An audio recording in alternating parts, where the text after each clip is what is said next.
It was our 10th anniversary. There were rose petals scattered on the restaurant floor and candlelight flickering on polished wine glasses. The waiter smiled too long when he saw my face, and I knew what he saw before I even sat down. The swelling under my eye had darkened to a violent hue, blooming like a rotten plum. I wore makeup, of course, not to hide the wound but to paint around it, as if I could make it mean something else. I wore the dress he used to love, the one with the blue silk that wrapped around my shoulders like his hands used to. But tonight, there was no warmth in his fingers, no hesitation in his eyes. He looked up from his phone as I slid into the booth across from him. Then he smirked, that cruel, sideways tilt of the mouth he once used only for jokes, now sharpened by habit. "They finally taught you your place," he said, loud enough that the couple 2 tables over glanced up. "My sisters said you were too arrogant. Guess they fixed that."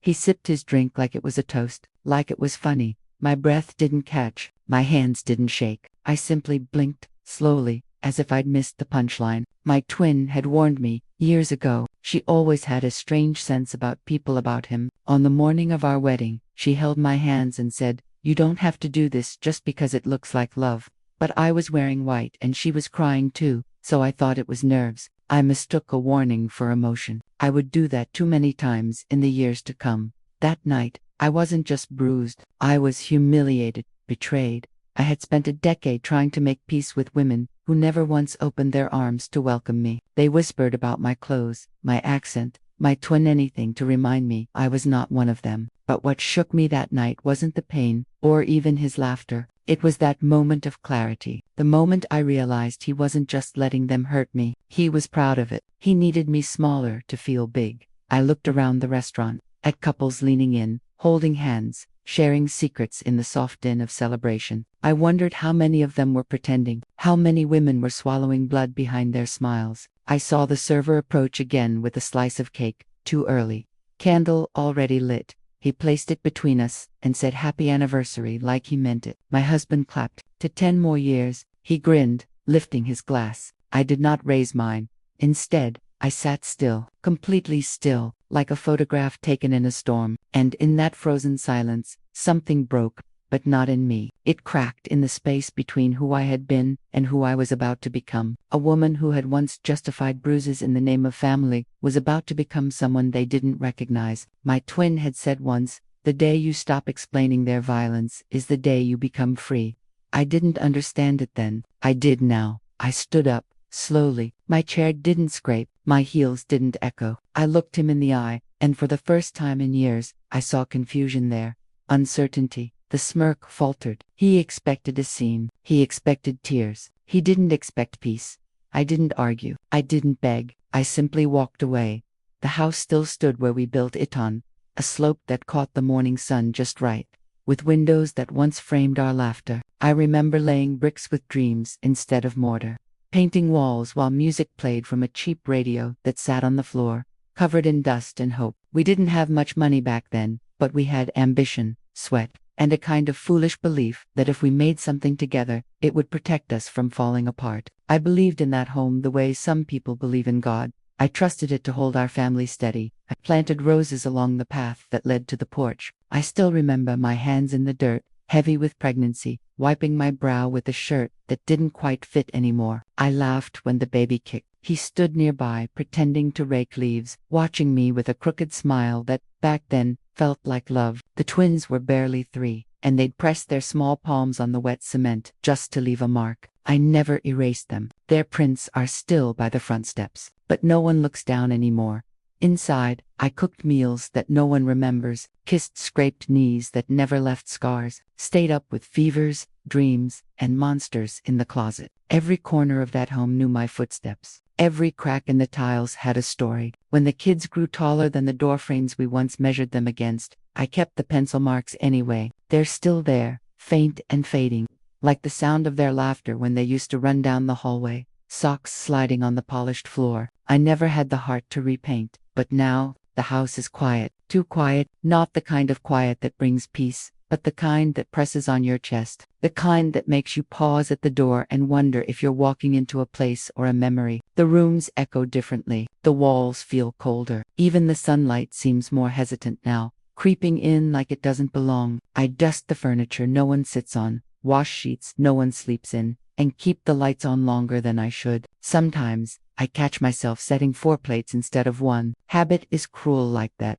They stopped visiting after the 5th year. First, it was the excuses: school events, work trips, mom, it's just so far. Then came the silence, birthdays missed, anniversaries ignored. They forgot this house was built from the bones of my youth, that I traded sleep and self for their future, that the very foundation carried my fingerprints. They forgot because forgetting is easy when someone else is carrying the weight, when comfort becomes expectation. I remember once, when the water heater broke in the dead of winter, I stayed up all night boiling pots on the stove so they could bathe before school. They never knew. They just complained the towels were damp. I didn't say a word. That was love. Quiet, invisible, tireless, and it made this house a home. But love, when left unfed, starves into silence. That silence now fills every room.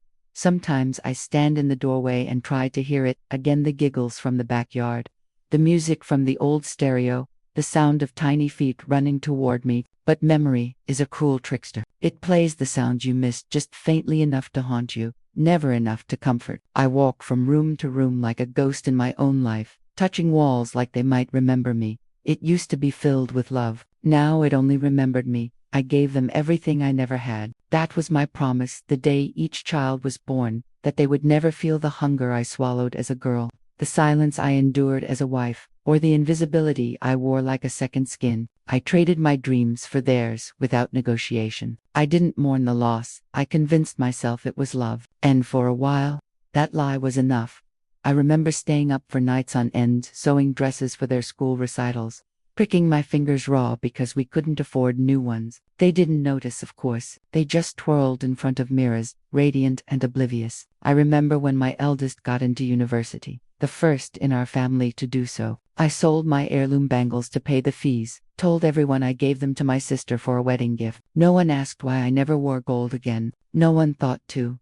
Weddings were another kind of sacrifice. I watched them walk down aisles in white gowns and black suits, cheeks flushed with hope. I sat in the front row with pride stitched into my smile and fear knotted in my throat. I handed over envelopes of savings, family recipes, and tearful advice, all of which would be forgotten within months. I saw my daughter-in-law sneer at the old furniture I gave them. I heard my son laugh about the used blender I packed as a gift. They didn't know I skipped meals to afford that gift. They didn't know because they never asked. There was a day, years ago, when I fell ill. Nothing dramatic, just the kind of illness that sits in the bones and doesn't let go. I asked for help, gently, just once. My voice cracked on the phone as I said, "I think I need you."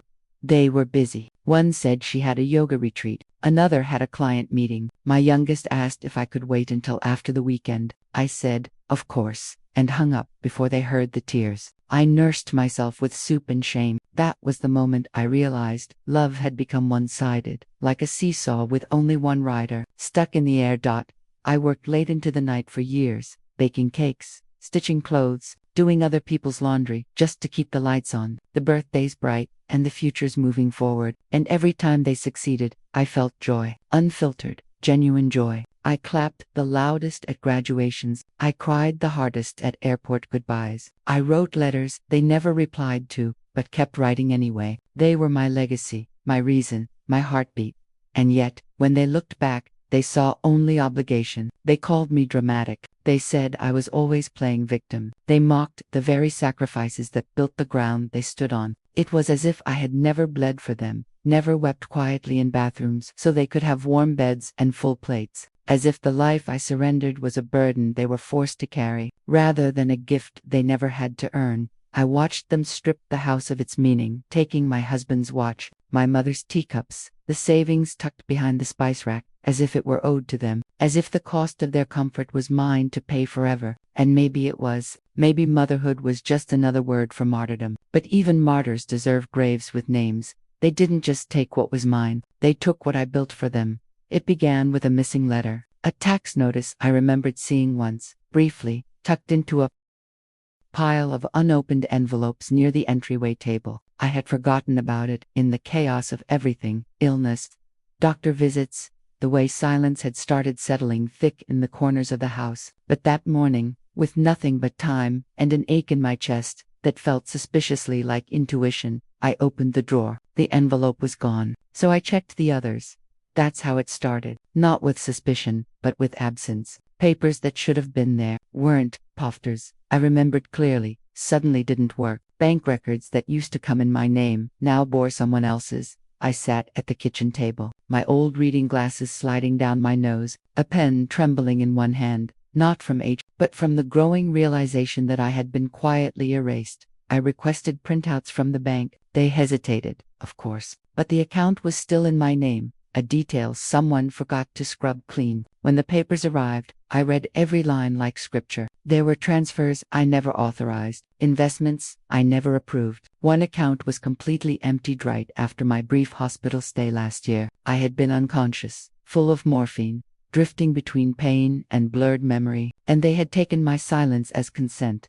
I found forged signatures on a property document, mine, shaky and unnatural. I knew my own handwriting like I knew the feel of my mother's sorry. This wasn't mine. And when I traced the notary stamp, I realized it was done by someone my son-in-law used to work with. I had offered him tea once, after his wedding. He had smiled at me, called me Oma. I wonder if he knew, when he forged my name, that he was burning down the very home that had once welcomed him. I looked deeper, into the dusty filing cabinet I hadn't opened in years. Inside were the old wills, the original one, signed with hope, and the updated one, filled with legal jargon I didn't remember agreeing to. The second version left almost everything to my eldest, the son who hadn't visited in 2 years, but had somehow found time to help me file paperwork during my recovery. I remembered his soft voice then, reassuring me while I could barely stay awake. It's just a health proxy, Oma, he had said. I had nodded, eyes barely open. I didn't know he had rewritten my life with a pen.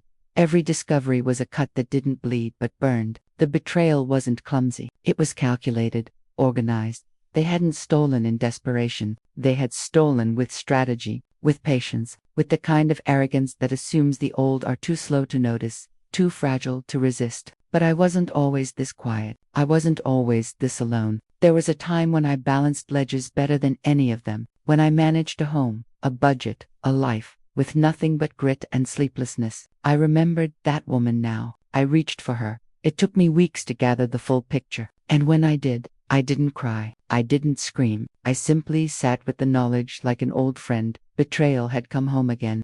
And this time, it wore the faces I had once loved most. They thought I wouldn't seek. They thought I wouldn't fight. They mistook exhaustion for defeat. But they didn't understand one simple thing. They thought I was weak. They forgot who taught them strength. There's something sacred about silence when you choose it. Not the kind forced upon you by pain or fear, but the kind you wear like armor, deliberate, unbreakable. After I uncovered everything, I didn't rage. I didn't confront. I made tea. I opened my old leather-bound notebook, the one I hadn't touched in years, and I began writing not poems this time, but strategy. It had been decades since I called Arun. He had once been my husband's best friend, a lawyer with a mind sharper than most scalpels. We had lost touch after my husband's funeral. Grief can do that. It scatters people like wind through ash. But I remembered Arun's number, not saved in any phone, memorized, like a sacred verse. When he picked up, his voice was older, slower, but still kind. I was wondering when you'd call, he said, as if he'd been waiting for this day too. We met in a small cafe, far from the city. I wore the same beige shawl I used to wear when I accompanied my children to school meetings, back when they still wanted me present. I handed him the file I had compiled, forged documents, bank statements, timelines, copies of the original will, and most importantly, my quiet, meticulous notes, written in neat cursive across lined paper. He flipped through the stacks slowly, nodding. You've done most of the work already, he said. I smiled, but it didn't reach my eyes. I wasn't just planning to reclaim what was mine. I was preparing to teach a lesson they would never forget, not through violence or spectacle, but through law, logic, and time. Arun and I filed a petition to challenge the amended will. We began the process of reversing the unauthorized transfers. And quietly, I started reaching out to old acquaintances, a retired accountant, a real estate registrar, even the nurse who once looked after me and remembered the days I couldn't lift my head. Every memory, every favor, every overlooked kindness now became a tool, but something else began to change too. Inside me, The shaking in my hands stilled. The fog in my mind lifted. For the first time in years, I didn't feel old. I felt precise. Each morning, I woke with purpose, not habit. I kept a small calendar on my bedside table, marking dates not with birthdays or anniversaries, but with hearings, signatures, meetings. I was no longer waiting for someone to save me. I had returned to myself. I didn't tell my children. Not yet. Let them sleep in the illusion that I was broken. Let them believe the narrative they'd written, of a forgetful, fragile woman, too grateful to question, too tired to retaliate. I walked past them at gatherings with a bowed head, nodded politely when they joked at my expense. Inside, I was already 5 moves ahead. I didn't need their approval. I needed their silence, and I had it.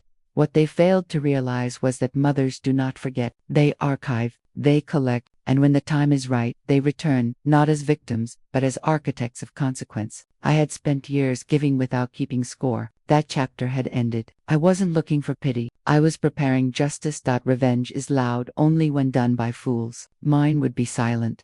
It started like the slow dripping of a leaky roof, barely noticeable at first, just a stain in the ceiling of their perfect lives. My son's business, once flashy and bloated with confidence, began to shrink. Contracts slipped through fingers. Clients stopped returning calls. He posted old photos to pretend everything was fine. Luxury dinners, vacation throwbacks, but even the filters couldn't mask the exhaustion in his eyes. There was a tension in his smile now, like fabric stretched too tight. I saw the cracks before he did. My daughter, the one who laughed the loudest when I asked for help that winter, was suddenly drowning in bills she couldn't explain. Her husband's consulting firm bled more money than it made, and the house they bragged about in family group chats was now quietly listed for sale. She didn't tell anyone, of course. Shame is a secret language in our family, and she spoke it fluently. I watched as she canceled vacations, pawned jewelry, and told friends she was downsizing for simplicity. No one bought it, not even her. I never interfered. I simply let consequence take its course, like rain carving through stone, slow, patient, irreversible. The foundation of their arrogance had been built on borrowed names and stolen permission, and now it was crumbling. Friends began asking questions. Lawyers pulled out old paperwork. One by one, their masks slipped, and I was always just out of view, never the cause, but always the witness. They began to turn on each other, like dogs around a drying bone. My youngest accused the eldest of manipulation. The middle one blamed her husband. Whispers turned into shouting matches behind closed doors. I received no calls, no apologies, only silence, thick with fear. A silence I welcomed. I knew they were waking up each day wondering when the next collapse would come. That kind of uncertainty is its own kind of justice. There was something almost divine in watching it all unravel, not because I wished them pain, but because I had lived it. I had tasted every flavor of abandonment they now felt. Sleepless nights.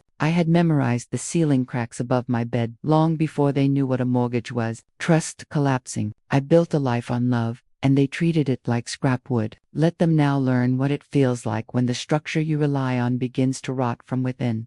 I walked through town sometimes, passing their names on plaques or store signs, listening to whispers from neighbors who once praised them. Weren't they doing so well? Didn't she just get a promotion? I heard something about a court case. The tone was always the same, curiosity tinted with disbelief. That's the thing about those who rise too fast on false ground. No one hears the collapse coming until it echoes. I never smiled when I heard these things. I didn't gloat. I simply tucked my scarf a little tighter, walked a little slower, and let the world spin its own tale. They didn't know I was behind it. They didn't know how close justice sat to their doorstep, quietly sipping tea and listening to the cracks grow louder in the walls. They once thought unbreakable. Storms don't always arrive with thunder. Sometimes they drift in softly, unnoticed, until the flood has already claimed everything. That's how I watched them, like a calm tide watching the cliffs erode. No anger, no rush, just time, doing what it always does. They thought I disappeared. I was watching from the shadows. The knock came on a Sunday morning, soft and uncertain, like a memory too afraid to announce itself. I knew it would come eventually. Desperation has a rhythm, and I had heard its beat growing louder with every quiet month. Still, when I opened the door and saw my eldest standing there, crooked eyes hollow, I had to remind myself not to feel. He held a bouquet limp lilies, their edges browned from delay. He called me Oma, the word clinging to his throat like something foreign. Behind him stood the others. My daughter in oversized sunglasses, despite the cloudy sky, her husband shifting from foot to foot like a child caught in a lie. The youngest lingered in the back, holding his child's hand, using the toddler like a shield. I looked at each of them, and for a long moment, said nothing, just stood there, letting the weight of their discomfort fill the silence. Finally, I stepped aside. The house hadn't changed. Same furniture, same photographs on the mantel, the ones they never asked about. They shuffled inside like guests, unsure of their welcome, casting nervous glances at the familiar. I offered no tea, no small talk, just a chair to sit in and the floor to fidget on. It was my daughter who broke first. Her voice cracked mid-sentence as she spoke about family and healing. She dabbed her eyes before the tears even arrived, rehearsed grief blooming on cue. My son followed, talked of mistakes, of pressure, of miscommunication. They tried to stitch guilt with silk, hoping the fabric would cover the blood. But I wasn't looking for apology. I was listening for truth, and it never came. I watched their hands tremble as they spoke, the same hands that had signed away my name, wiped clean my accounts, left my bones aching in a house they no longer visited. They spoke of reconnection, of checking in, of holidays we should spend together. But behind every syllable, I heard it, the rustle of fear, the hum of greed. They had come not because they missed me, but because the world outside had turned its back. And I was the only door still standing. Their stories spilled out in fragments. The lawsuits, the debt, the reputational cracks. Each detail dripped like cold water on tile. I said nothing. I didn't nod, didn't comfort. I let them pour until they ran dry. And when they finally stopped speaking, when the silence pressed against their skin like a second betrayal, I leaned back and met their eyes. My daughter reached for my hand. I let her fingers hover in the air between us, close enough to hope, too far to touch. Her mascara had smudged, finally, leaving trails like ash across her cheeks. My son bowed his head. The youngest whispered, "We miss you, Amma," as if he could rewrite time with a sentence. But I didn't flinch. I didn't move. There's a power in letting someone speak while you remain still, in forcing them to hear their own voices echo in the room they once abandoned. I gave them that gift, not out of kindness, but out of clarity. They needed to hear how hollow they sounded, how foreign their love felt now. I didn't raise my voice. I didn't offer comfort. I let the silence judge them more than I ever could, and when they finally stood, embarrassed, unsure, hopeful still, I simply walked them back to the door. I listened, not to forgive, but to remember their tone. I had set the table before they arrived, not for dinner, for reckoning. Each place held a neatly stacked pile, photocopied bank statements, notarized letters, timestamps, recordings, highlighted transactions. No raised voices. No drama, just the cold, undeniable truth printed in ink they could no longer erase. They sat slowly, hesitantly, like children called to the principal's office, unsure of which mistake had finally caught up with them. They looked at the papers as if the pages might bite. I remained standing. I handed my eldest the first envelope. "This is the transfer you made while I was in the hospital," I said quietly. No emotion in my voice, just fact. "You told the nurse I needed rest and that you'd handle my paperwork. You didn't think I'd remember. You were half right." He opened the envelope with fingers that shook more than they should have. Behind him, his wife whispered something under her breath, a prayer or a curse. I couldn't tell. To my daughter, I gave the next file. "This is the updated will you helped draft. It's your handwriting on the preliminary notes. I've verified it." She tried to interrupt Uma. I didn't, but I lifted one finger, and she fell silent. Not out of fear, out of recognition. She remembered that gesture from childhood, the same one I used when they fought over toys. Some signals remain powerful, even after love disappears. Then, I turned to the youngest. He didn't reach for the folder I offered. He simply looked at it as if it might explode. "You arranged the power of attorney form. You said it was for medical purposes only, but you filed it with financial authority, and your signature sits beside mine, forged."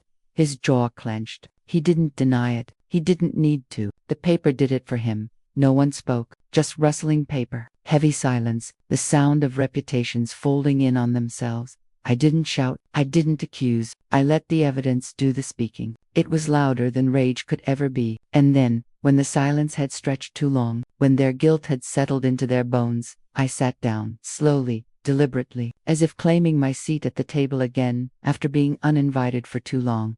"You didn't think I'd find out," I said softly, and when I did, you hoped I'd be too tired to care. But I wasn't tired. I was patient. They couldn't meet my gaze. I didn't need them to. Their shame filled the room like smoke, curling around every object they once thought belonged to them. My daughter tried again. We were struggling. We didn't know how to ask. We thought maybe I cut her off, gently. You thought I'd die, and that no one would notice what you took.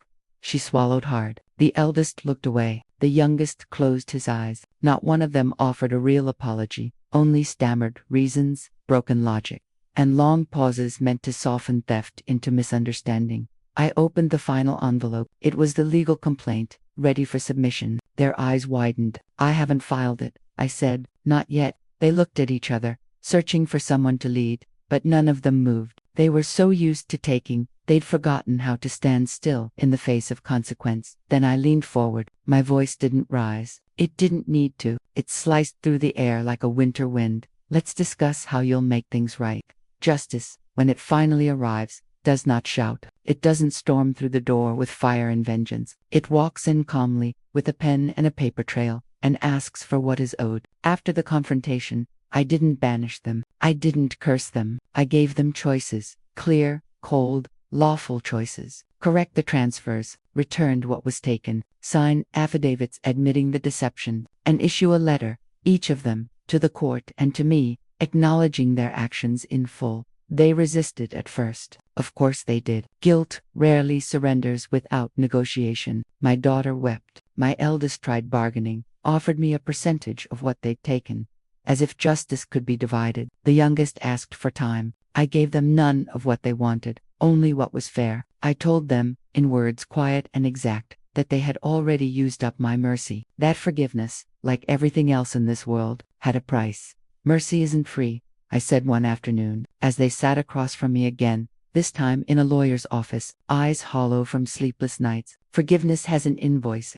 The repayments began slowly. One returned the deed to the land, the same land I had once planted with roses and promises. Another reversed the bank transfers, sending the money back without a word, without a note. I didn't respond. I didn't thank them. They weren't doing this out of remorse. They were doing it because the silence had become too loud, the shame too heavy. They were doing it because they had finally realized that I was not a woman to be pitied. I was a woman to be answered to.